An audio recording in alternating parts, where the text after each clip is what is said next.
வணக்கம். இன்னைக்கு ஒரு மெட்டல் ரிலேட்டட் ஸ்டாக் பத்தி கொஞ்சம் அண்டர்ஸ்டாண்ட் பண்ணணும். அத நீங்க உங்க வாட்ச் லிஸ்ட்ல வச்சுட்டு, நீங்க அத கொஞ்சம் அனலைஸ் பண்ணீங்கன்னா தெரியும். It will be going bullish. So, இப்போ வந்து globally global race is not behind oil. Behind one metal, not gold or silver. It is copper. இப்போ காப்பர் பின்னாடி தான் இப்போ நெறையா ஃபோக்கஸ் போயிட்டு இருக்குது. நெறையா அதோட தான் நெறையா டிமாண்ட் போயிட்டு இருக்குது. காரணம் என்னன்னா, the world is behind what? EV, electrical vehicles, அப்புறம் டேட்டா சென்டர்ஸ், அதுக்கப்புறம் சோலர்ஸ், HVAC. ஸோ இது எல்லாமே பார்த்திங்கன்னா, அதுக்கு பேசிக் ரிக்குவயர்மெண்ட் பார்த்திங்கன்னா இட்ஸ் காப்பர். ஏன்னா காப்பரால் தான் இந்த கண்டக்டிவிட்டி, இந்த ரிக்குவயர்மெண்ட்ஸ் எல்லாமே பார்த்திங்கன்னா பேசிக்காக உங்களுக்கு காப்பர் தான் ரிக்குவயர்மெண்ட்டாக இருக்கும். காப்பருக்கு அல்டர்னேட் கிடையாது. சில்வர் இருக்குது, but it is too expensive. Aluminium, but it is very reactive. So copper நீங்கள் பார்த்தீங்கன்னா it's one of the unique metal. இந்த எல்லா டிமாண்டுக்கு ரெஸ்பான்ஸ் பார்த்தீங்கன்னா காப்பர் தான். ஸோ காப்பர் பார்த்தீங்கன்னா இப்போது எல்லாம் global race is behind this copper. இந்த அளவுக்கு இருக்குன்னா இட்ஸ் அ நியூ ஆயில், இல்லை இதை ரெட் கோல்டு கூட சொல்கிறாங்க. ஸோ அந்த அளவுக்கு இப்போ காப்பர் பின்னாடி தான் எல்லாமே, எல்லா ஃபோக்கஸ் காப்பர் பின்னாடி தான் போயிட்டு இருக்குது. Even if you Google it, how people are trying to control the mining area of copper. Reason being, ஒரு புது காப்பரோட ஒரு மைன் கண்டுபிடிச்சிட்டிங்கன்னா அதுலேருந்து ப்ராஃபிட்டபிளி காப்பர் எடுக்கிறதுக்கு ஒரு 15 to 20 years கூட ஆகிடும். ஸோ அப்படி இருக்கும்போது company cannot wait that long. இந்த கம்பெனி எல்லாம் டிபெண்ட்டாக இருக்குது காப்பருக்கு. ஸோ எக்ஸிஸ்டிங் காப்பர் மைனிங் அந்த கம்பெனி பற்றி நிறையா ஃபோக்கஸ் பண்ணுவாங்க. எல்லா கம்பெனிக்கு சப்ளை வேணும்.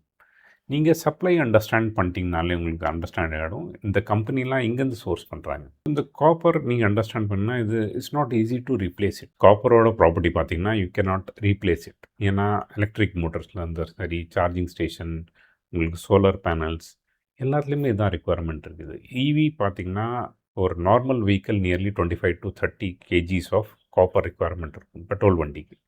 அதே இவி வண்டி பார்த்தீங்கன்னா 4 times. ஸோ ஜஸ்ட் இமேஜின் அந்த அளவுக்கு கேப் இருக்குது காப்பருக்கு. நீங்கள் ரீசெண்டாக பார்த்தீங்கன்னா காப்பர் வயருக்கு ரேட் போன வருஷத்துக்கு இந்த வருஷத்துக்கு எவ்வளோ வித்தியாசம் வந்திருக்கு. ஸோ அதில் நீங்கள் அண்டர்ஸ்டாண்ட் பண்ணிங்கன்னா உங்களுக்கு புரிய ஆரம்பிக்கும் எந்த அளவுக்கு காப்பர் டிமாண்டில் போயிட்டு இருக்குது, இன்னும் போக ஆரம்பிக்கும்.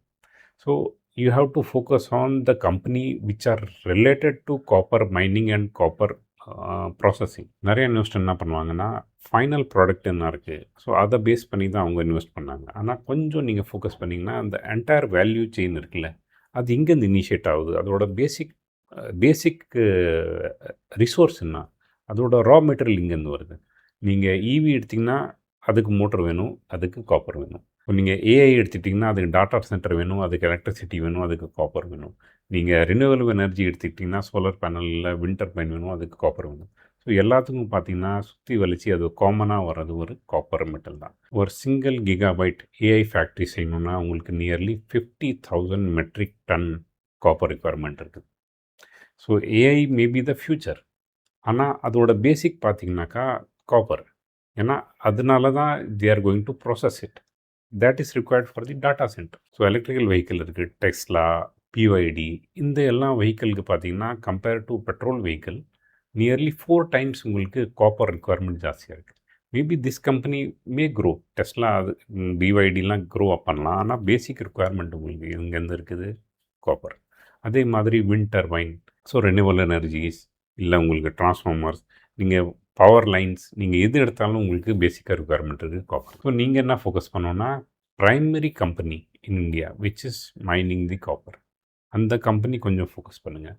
அதே நேரத்தில் நெக்ஸ்ட்டு அதை யார் who is going to process it. So நீங்கள் வந்து எந்த கம்பெனிக்கு ஹெட்லைன்ஸ் மேக் பண்ணிகிட்ருக்கு அதை ஃபோக்கஸ் பண்ணாமல் அந்த கம்பெனி எங்கேருந்து சோர்ஸ் பண்ணிகிட்ருக்கு அதை ஃபோக்கஸ் பண்ணிட்டீங்கன்னா you will have better understanding of how which are the valuable stocks.